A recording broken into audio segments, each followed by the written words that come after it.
not supposed to be stuck, seized, disconnected, lifeless. I was made for more than this.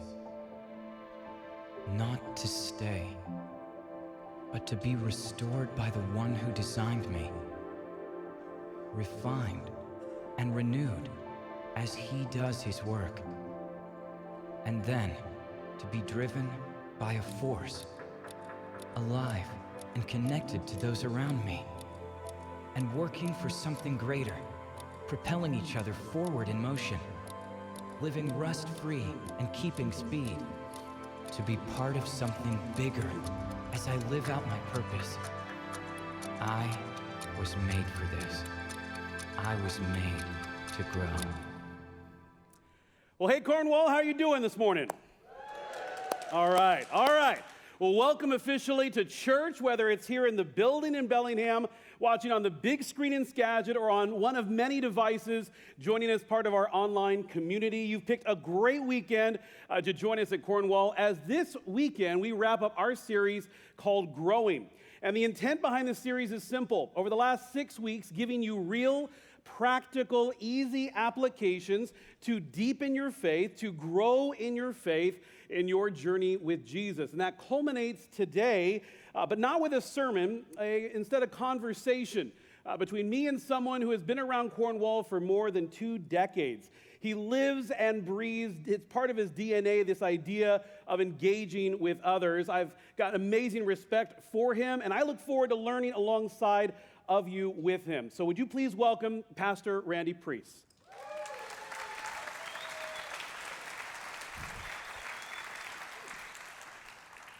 Wow, thanks for that introduction. That's pretty impressive. Well, you gave me a 20 to say all those things. I could have given you more. That's right. It is so great to be here in person. I have had the privilege of being one of the pastors online over the last number of months. Shout out to our friends online this morning. Glad you're with us. And yet to see people in person, there's nothing like it. So it's great to be here. I have to say something. Last night I made the comment to our 5 o'clock service that Randy was one of few pastors that had made comments on my height deficiency, and then I thanked you at the 5 o'clock, and then you took a dig at my height, and so now you're off my list. I just want you to know. Okay. So it's Mike and Jeff. Yeah. That's it now. Yeah. I thought you. All I said was I'll keep my comments short. Right. So, yes, go you with did. That. Yeah. Yes, you did. Okay. Anyway, Randy. Sorry. It's all right. On another foot. Hey, before we get started, for those maybe new to Cornwall or part of our online community that haven't met you yet, can you spend a second, introduce yourself, your position, tell us about your family? Yeah, I'd love to. I am currently the community care pastor here at Cornwall, and prior to that, I was the family life pastor for a number of years. And I had the privilege of working with student ministry, with children's ministry, in helping develop what we now have as Explorers League and all that. What a privilege to be a part of. And with the staff growing to a certain point, at that point in leadership, I shifted over to community care, which allows me to involve myself with those that are working in community groups, with quads, any gatherings of people that are encouraging each other spiritually, and then continue to do counseling as well as pre-marriage and marriage enrichment stuff. So that's remained the same through the years, but the community care is now under my umbrella, and what a great team to work with. And then you've got an incredible wife. I do. The fact that she's been with me for 42 years makes her absolutely incredible. My wife, Pam, and she continues to be an inspiration to me in so many different ways. So many of you know or may remember that she is a kidney transplant recipient, and that was over 6 years ago. She's doing really well physically. But in addition to that, in terms of the courage that she's demonstrated throughout, she is involved in a number of different things, many of which are outside the walls of the church. One of the main places she's been for years is the Sean Humphrey House here in Bellingham. It's an HIV/AIDS home, residents and staff, and we have gotten to know over the years a number of the staff and residents. What a privilege, many of which are part of the LGBTQ plus community. They've really become friends. And then beyond that, she's involved in an organization called Family Promise, still fairly new to Whatcom County, but they house homeless families and work toward that. So those are a couple things that Pam does, and she inspires me every day. And then you've got a pretty cool family as well. I will have to say yes. We do. We have a daughter and a son. Our daughter, Ann, is the one with the scarf in kind of the middle there. Her husband, Robert. Ann works for Faith Life here in town.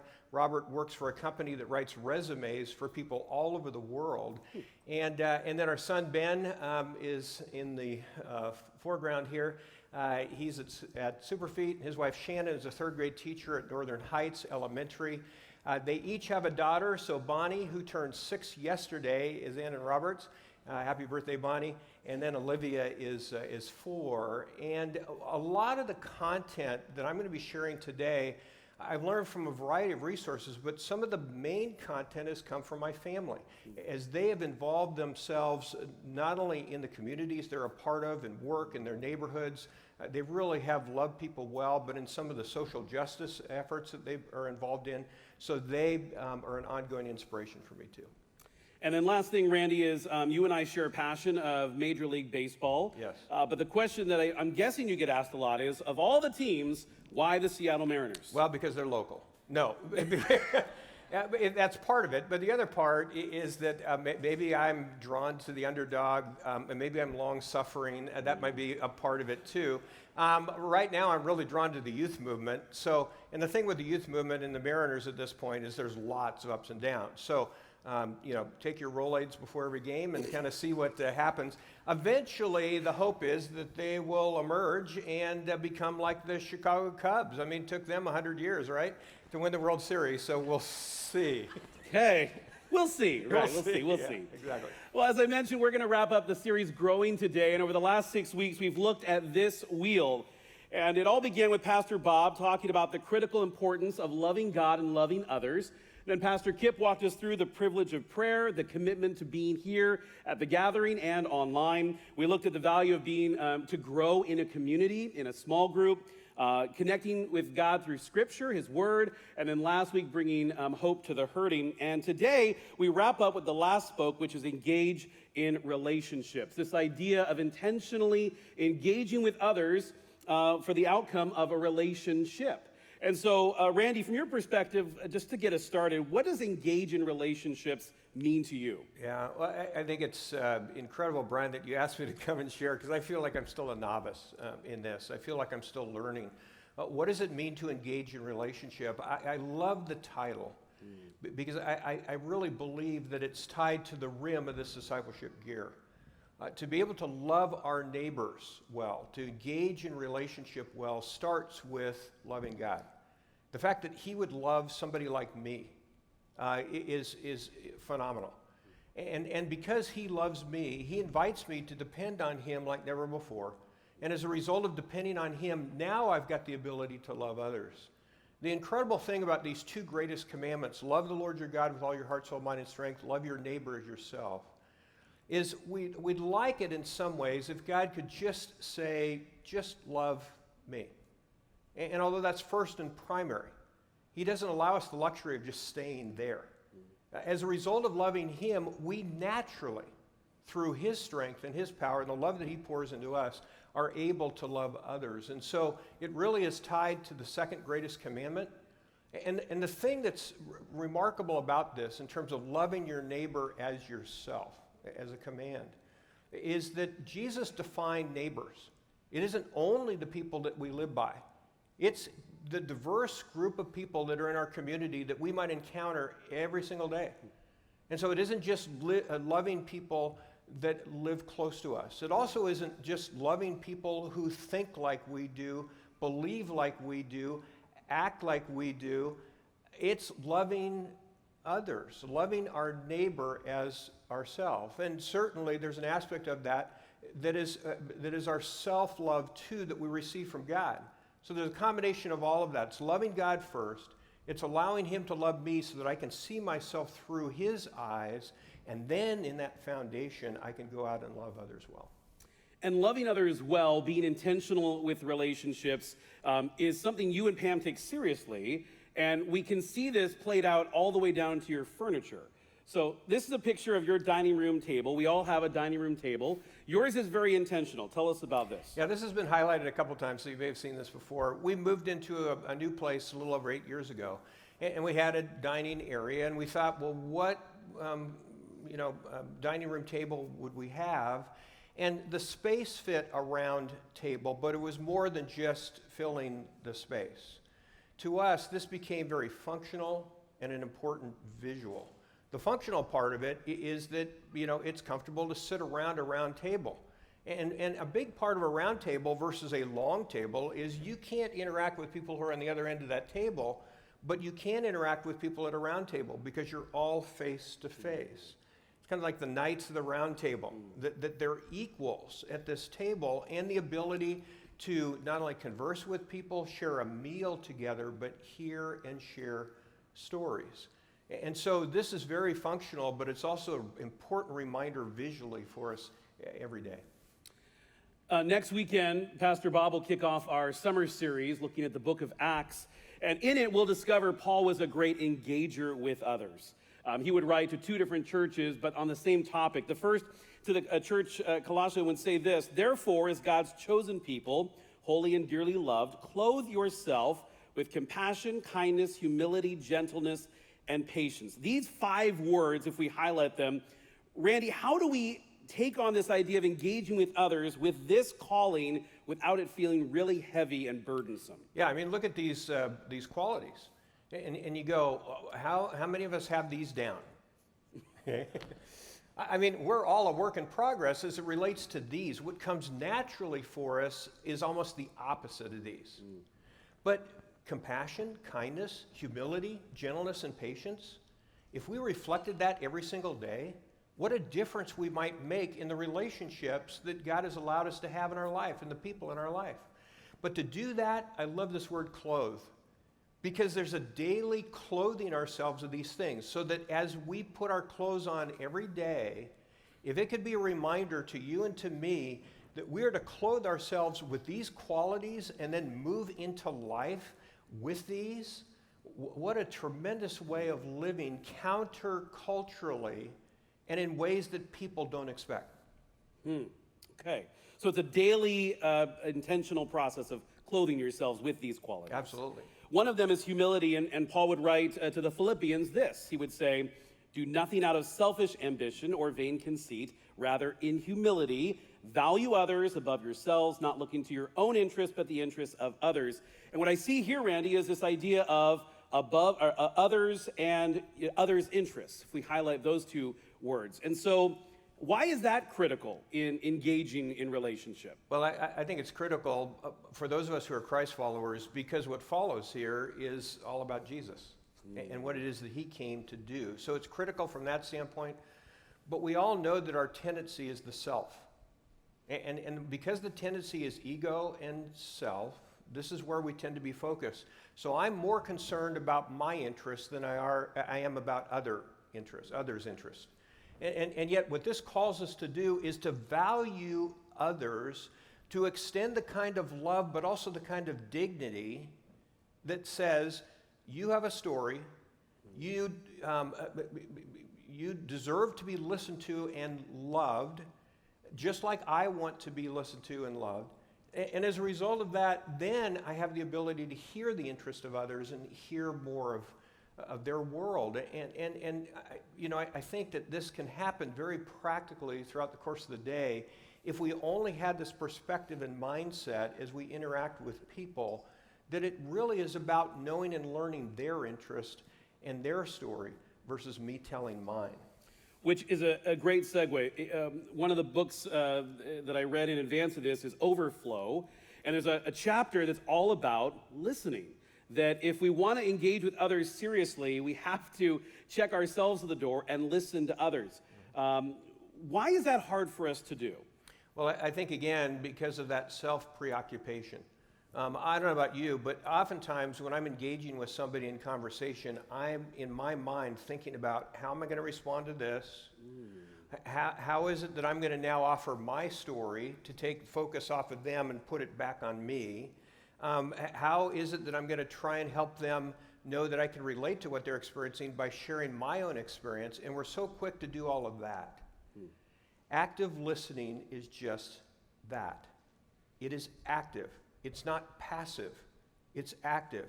It's eye-to-eye contact. It's the ability to hear somebody's story. It's engaging in their story and then following up on things that allow them to describe their story more. Do you know how honored people feel and how loved people feel when we just do that? So let's actually talk about that. Let's move from the theory to the practical now. You're a former Young Life guy, or I guess you're always a Young Life guy now. And one of their key missions is to meet people on their turf, on their terms. How does that Young Life approach apply to engaging in relationships? Yeah, I had the ability and privilege of cutting my teeth in ministry. I just started in ministry in an organization called Young Life. I was area director for Young Life at Oakland, Berkeley in the Bay Area, then in Fremont.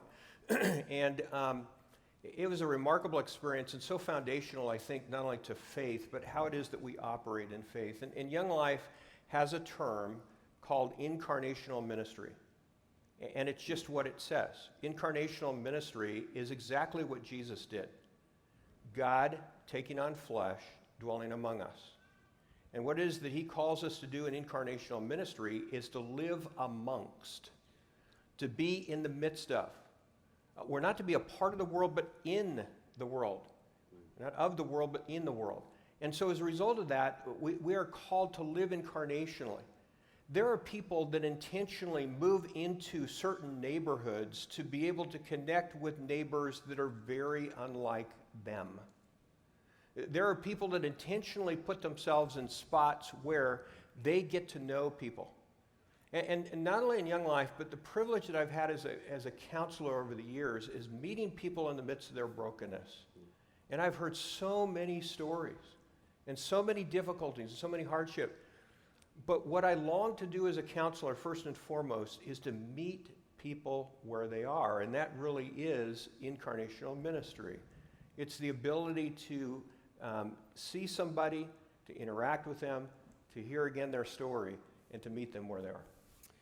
In the tangible kingdom, there's that exact challenge, that there's 3 C's. 1, C, cross your fence. 2, C, cross your street. Or 3, cross a social, political, or ethnic barrier. So crossing over and making yourself available to listen, but you would add a 4th C to that. Yeah, well, I think the challenge in doing those things, it's an incredible call, but the challenge in doing those things, it has to do with comfort. And that C is that we don't like to go outside our comfort zone. What I know in being not only in the church for a number of years, but now being the community pastor, is that there's a place for community and gathering together. Not only our large community here, but in smaller settings so that we can encourage each other in faith. But I also know that the holy huddle is alive and well. And we tend to get very ingrown in terms of our lives and the communities that we're a part of, and don't easily go outside our comfort zone. So what Jesus calls us to do, because it's exactly what he did, is he gave up his rights, went outside his comfort zone, and entered our world. And he calls you and I to do the same. And if we're Christ followers, we really don't have an option. And because, again, if we're to fulfill his mission in the world, we're not only to be the church as we gather together, but especially be the church out in the community. You know, one of the things, if we were to describe Cornwall Church, a lot of people would describe the gathering. And it is significant in terms of our gathering week in and week out. But wouldn't you love it if people describe Cornwall Church as being the church out in the community, and the way that we operate in our neighborhoods, in our workplaces, in our school settings, in the activities that we're a part of, that we reflect Jesus wherever it is that we go.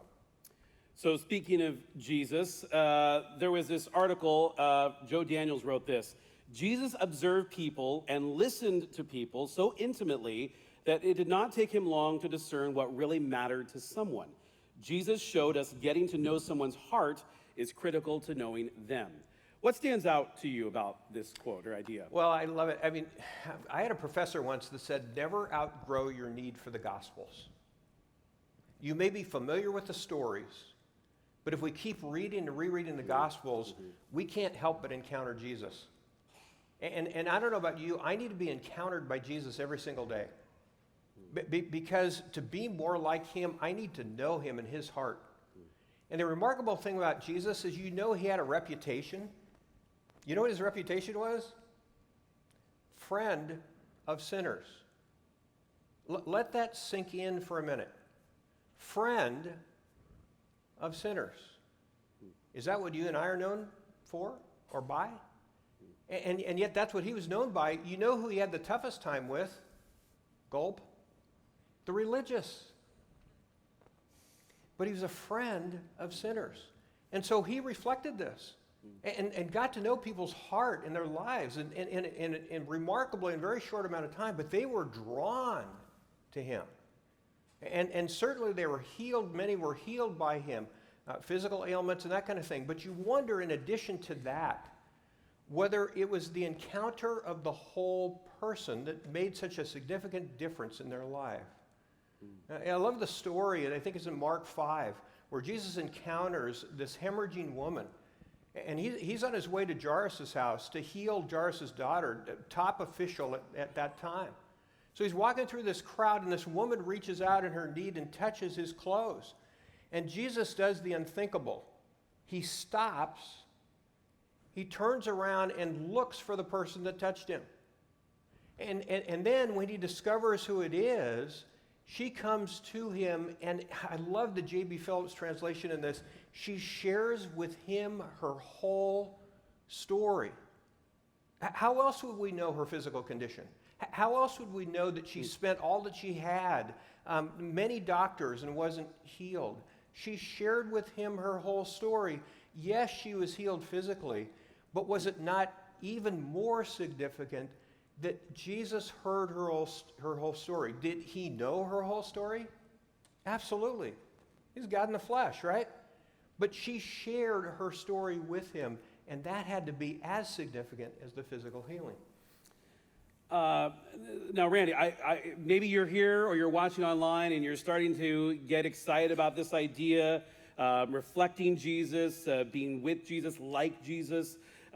Maybe taking that courageous step outside the comfort zone. For some here and online, maybe thinking, we are still in the reality of COVID-19, trying to get out of that. But COVID-19 really turned our world upside down. And it's very possible that when we were homebound, one of two scenarios happened. Either because we were home, we got more intentional with our neighbors, or it accentuated, we don't know our neighbors. And so the question might be, what do we do now as we reemerge? Well, there's no question that COVID has really been tough.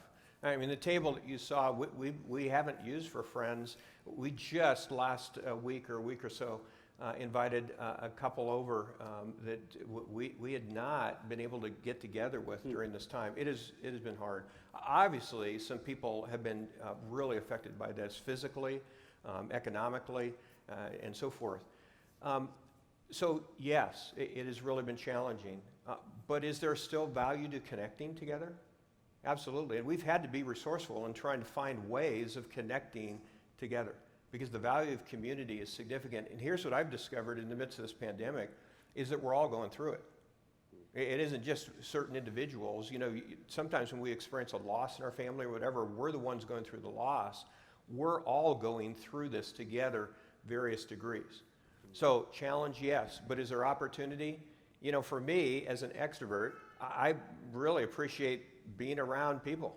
So being at home for months was really difficult. Working from home for months was fine, but it wasn't like being in person.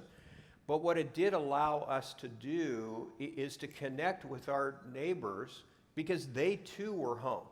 And so sometimes at 6 feet, sometimes, you know, through, technology or whatever, we'd connect. And there would be times where we'd do very practical things that you might have done as well. Hey, we're going to Costco. Can we pick something up for you? Or are there any things that we can do, for one another? And so there were a variety of ways that we were able to connect with our neighbors in safe ways. but also hear their experience and be able to understand what they were going through as well. And in many ways, it drew our neighborhood together. I'm curious about if we take this seriously and begin to engage with others, how does that show that we're living out the gospel? Well, I think it's more, again, about reflecting Jesus than in some ways telling about Jesus. Because living out the gospel, we're called to live it out. We're not just called to share or tell it. And so I think most people are really interested in knowing if you're a Christ follower, why? And then secondly, if you are a Christ follower, do you reflect it? Are you a Jesus follower? Do you reflect it? And so in so many ways, I think it is living out the gospel. It's allowing the gospel not only to transform us as Jesus transforms us, but also to be able to live the gospel life, if you will, and what Jesus calls us to do. Here's the thing that I'm reminded of. In many ways, what we're talking about is the classic term evangelism that we've used for a long time. And I've been through a variety of evangelism programs, and there have been things that have been valuable that have emerged from that in terms of some content in that. But what we're talking about is not programmatic. This is not a method. This is something that allows us to engage and love others well, and through that engagement, reflect Jesus long before we use words about him. Now, forgive me because my next question involves the word evangelism. But let me show you this quote. It goes like this: effective evangelism occurs in the context of real relationship. So what would you say regarding engaging in relationships, not because it's the Christian thing to do or because Randy said to do it, but out of authenticity? Yeah, well, each one of us are unique, right? And what that will look like for you may be different than how it would look like for me. But isn't that the relational part of it? Is the opportunity to engage with people through our uniqueness and how it is that God has created each of us, and even through our own stories. So I think in terms of genuineness, it's being authentic, it's relaxing. Here's the great thing that I have to be reminded of. It's the Holy Spirit that convicts people, not me. The Holy Spirit is the one that brings people ultimately to Jesus. But man, we got to be better bridges to reflect him so that people have the opportunity to see him and hopefully know him. Now, that doesn't mean we're going to do it perfectly. In fact, in many ways, it's acknowledging our brokenness to people and our own struggles with people too. And that becomes genuine as well. Sometimes I think people assume that Christians assume they have it all together. And I don't know about you, but I've been anxious over this past year at various points, fearful, a lot of uncertainty. And so when I acknowledge that to people, not only am I genuine with them, but hopefully as a result of it, it connects with something in their life that allows them to acknowledge the same. We have just a little bit more time, but just a couple more questions. There's probably two groups of people today. Those that are excited, you're fired up, you're ready to do this, you're ready to go meet that neighbor, bring that pie, whatever it is. And then there's the other group that's like the introvert group that's like, oh, I hope someone else does it for me. So what would you say to the Christ-following introvert in the room and online? Well, first of all, congratulations, introvert, because in many ways you've had a wonderful year this past year. You know, it's funny, I'm extroverted, Pam is introverted, and in some ways she's been relieved that our social calendar has been a bit less this year. So it's a funny deal, funny joke in our house too, just because it's not unusual that opposites attract as far as personalities are concerned. So there may be introverts and extroverts in your household too. But the thing that I've discovered about Pam as an introvert is she may not have the breadth of social interactions that I have, but she goes deep with a few. And that's what I think introverts do so well. And that is they go deep with a few. So as an extrovert, I may know a lot of people, but she has the ability to go deep. And so, we both have brought that into the relationship, but also into our neighborhoods and community. And as a result of that, it reflects our personality. Now, here's the deal. Sometimes we say, well, I'm an introvert, so I'm not called to love. Or somehow we give ourselves a pass because I'm not as relational as an extrovert. None of us have a pass as far as loving others is concerned. Introvert or extrovert, we both have a role and a place to participate in the lives of others. And to that point, what you're saying is this is not a suggestion, this is a calling. In Matthew 5, Jesus reminds us that we are the light of the world. We're to shine that light before others. And so maybe walk us through this graph that you've got as to how we can do this, taking this into our neighborhoods, to our neighbors, to others. Yeah. Well, one of the reasons that I love this is that all of us can do these things. There's 3 things that are listed in this pyramid. And let me just share briefly about how it came about. A couple years ago, I had a sabbatical, and as you know, in having a sabbatical, I was outside the walls of this church for 8 weeks. And so it allowed me to interact with my neighbors in deeper ways. And by the way, many times I'm jealous of you guys because you can interact outside these walls with so many different people. Again, in your work environment, school, neighborhoods, wherever it might be, you have the ability to be salt and light that I don't have the ability to be in the same way because much of my time is spent here within the walls. So I'm really grateful for the body of Christ and your ability to connect with people even in ways that I can't or others can't, that's uniquely yours. Sometimes we think, well, I'm doing a job or I'm at a job because of a paycheck or I'm going to school to get the degree. Yeah, all of those are important. But do you know that God has placed you there for a deeper meaning and a greater meaning? To be able to reflect Jesus in the people in your life. So as a result of that, I mean, we would give our neighbors invitation to come to church, and they would kindly turn us down. I don't know about you, but sometimes, you know, when people turn you down, you kind of go, okay, well, I'll go on to the next person without understanding their story. So being away for 8 weeks in our neighborhood, it allowed me to understand our neighbors better and the story behind it. And I heard some heartbreaking stories about church and about different things that they'd experienced over the years. And do you know that at times what I said is, I want to ask you for forgiveness. And they said, well, you didn't hurt us. But I said, I did, because I'm a part of a Christian community that hurt you. And how significant that is in terms of building bridges, because the person that hurt them may never come to them or interact with them again. So building bridges became key. So understanding stories is a part of this. So I came back and I thought, you know what? I want us to equip each other better in engaging well with others. So 3 parts of this pyramid. The first 2 are foundational. You can see on the bottom, it starts with being curious. And I don't know about you, but sometimes through what I see in another person, what I hear initially from another person, I feel like I got them figured out. So what happens is my curiosity is put over here because I go, well, I got you figured out. Well, what a disservice we do to individuals and to people when we do that. So being curious is just that. Be curious about people's lives. Ask them questions more than telling. Explore more and draw them out in terms of understanding more of their world. Be curious. And I think curiosity can serve us well in this area of reflecting Jesus and loving others well. The second is loving practically. And it's just what it says. It's finding ways of serving, whether it's in big ways or in small ways.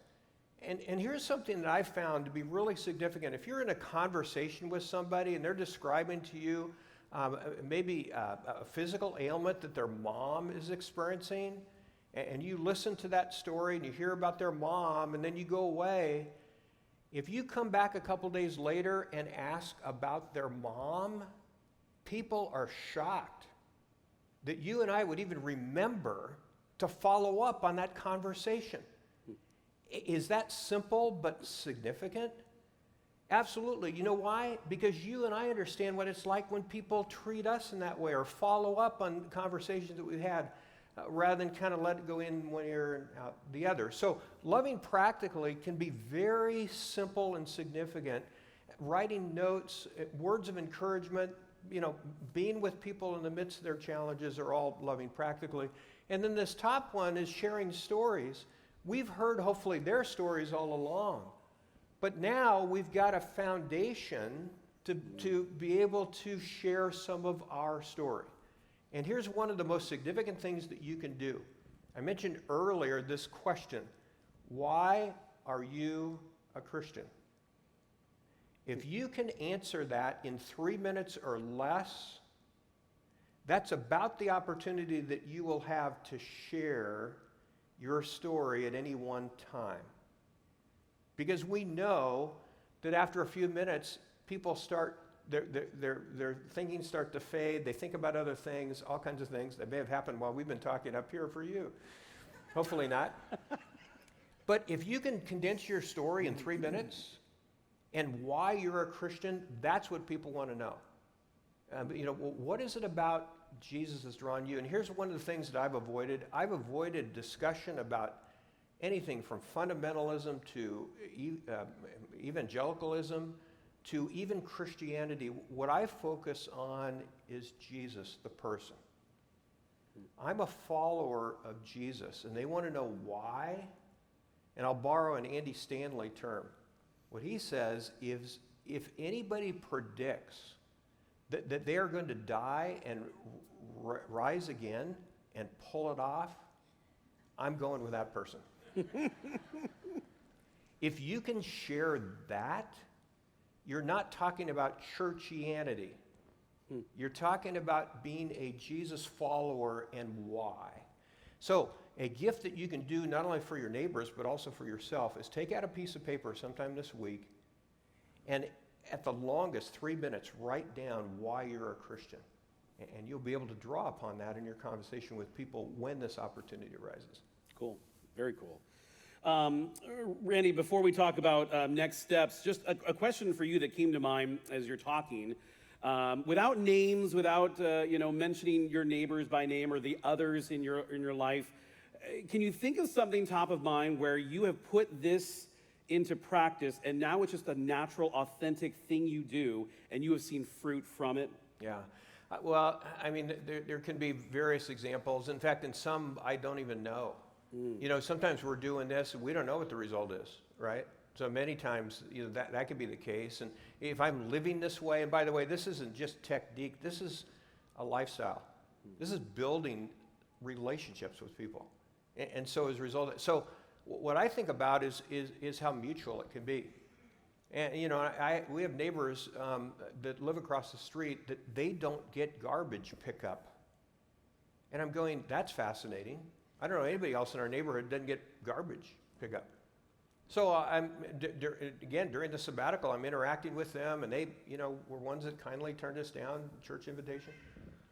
And I said, you don't get garbage pickup. I'm fascinated by that. What do you do? And they talked about, going to the co-op and, getting things that, that came, in bulk, and how it is that they, at the end of a week, have a very small package or bag, and they when they go to the co-op the next week, they just throw it in the garbage can there. And I go, man, I mean, you respect God's creation more than I do. And they're shocked by that because I don't think they're believers. But that, and so I'm learning from our neighbors as well. We have another neighbor whose dog's name is Griffey. So guess how connected we are, right? In terms of baseball and all this stuff. So we've had this ongoing dialogue back and forth in terms of baseball and all those kind of things. But what Pam and I want to do is we want to love our neighbors well, to know their world and know their hurts and know what they're experiencing, just as we are hopefully sharing ours with them. Well, if you've moved the needle for someone in the room or online, let's talk next steps. You've got a way people can put this, have more of a conversation coming this fall. Yeah, when I came back from sabbatical, put together this 3-week class called Engage in Relationship. And some of you may have already taken it. We've offered it a couple different times. We will offer it again this fall. We're not sure the exact details or the dates yet, so we can't give you those at this point. But what we'd love to do is know your interest. And so there's a place online. You can go to our website and just register for the class. We'll get your name and contact info. And then when we know the specifics, we'll contact you about this 3-week class in the fall. Awesome. Well, Randy, thank you for sharing your life and your lifestyle. Really inspiring, and I hope that it helped us I know it certainly helped me in understanding this better. Skagit, I'm going to turn you over to Pastor Scott. I'll be back with you guys next weekend. And here in Bellingham and online, would you guys stand, and Pastor Randy, would you close us in prayer? Absolutely. Let's pray together, shall we? Oh, Jesus, we need you. You truly are the author and creator and redeemer of life. And Lord, we live in a world that longs to know hope, peace, joy. And we thank you for the way that you met us and the way that you're meeting us and the individuals that you used in our lives to bring us to relationship with you. And our prayer is that you would now use us in the lives of others. So that in the neighborhoods we live in, the workplaces that we're a part of, the schools that we're a part of, the activities that we're involved in, Lord, our prayer is that you would allow us to reflect you well. We know that we need you to make us adequate for that task. And so because of the love that you keep pouring into us, with that foundation, allow us to love beyond our capacity to love.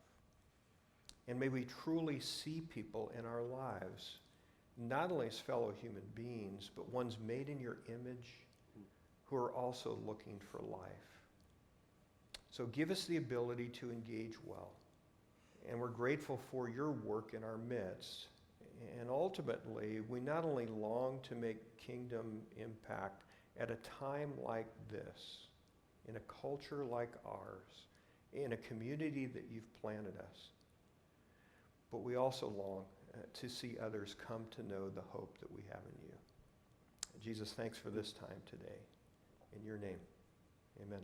Amen.